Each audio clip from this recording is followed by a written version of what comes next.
Okay, you got any questions? Yes, ma'am. On your poly house that you built out of the oil field pipe, what did you use for your purlins? On which? On the poly pipe? On the poly pipe, yes. We used a 1-inch square tubing. You can use the round. The reason we used the square is so we could weld a 6-inch piece up here and put a plate on it that we can screw into your poly pipe. But you can just use any kind of chain link fencing or something.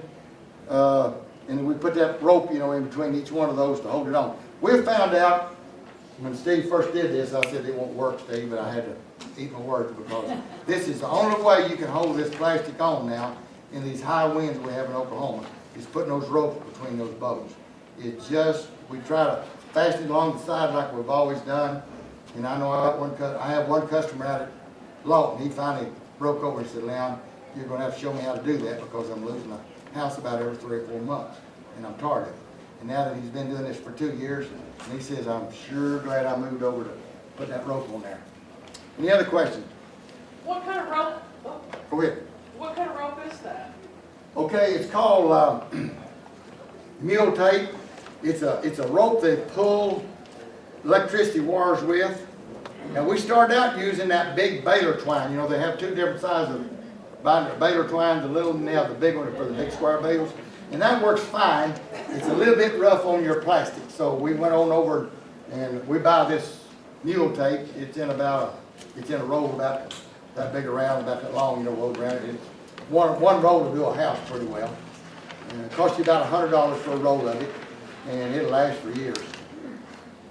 So how many months of the year are you using your high tunnels every month?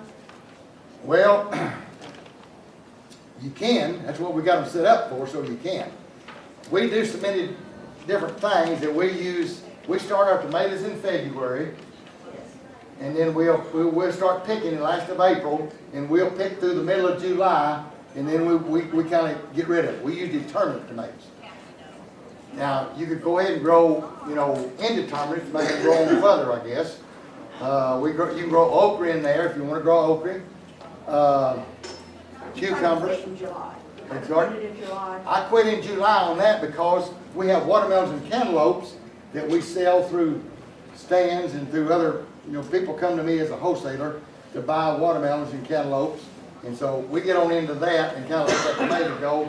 But we still buy tomatoes off of farmers out of East Texas to sell in our, to our retail customers. And we usually buy $100 a week, to do that. But yeah, we grow ours till the middle of July and then we get out of it. It's so hot. But then in the wintertime, yeah, Jim, okay? When you're using several layers for cold protection inside the house, inside of a plastic house, Yes, sir. what is your experience as far as when those inner layers? Is it just the polyethylene or the spun bonded roll cover cross-bonded materials? And you find any difference in? I'm kind of a cheapie now. Remember now, I don't spend any money if I don't have to. What we do, we save our plastic off our houses, and then we cut it up in slices and use that in the houses because there's no wind or anything in there. It's just strictly to hold for the cold. Has anybody else got a question? If not, I guess we're going to go eat lunch, aren't we? Well, thank y'all for listening to me.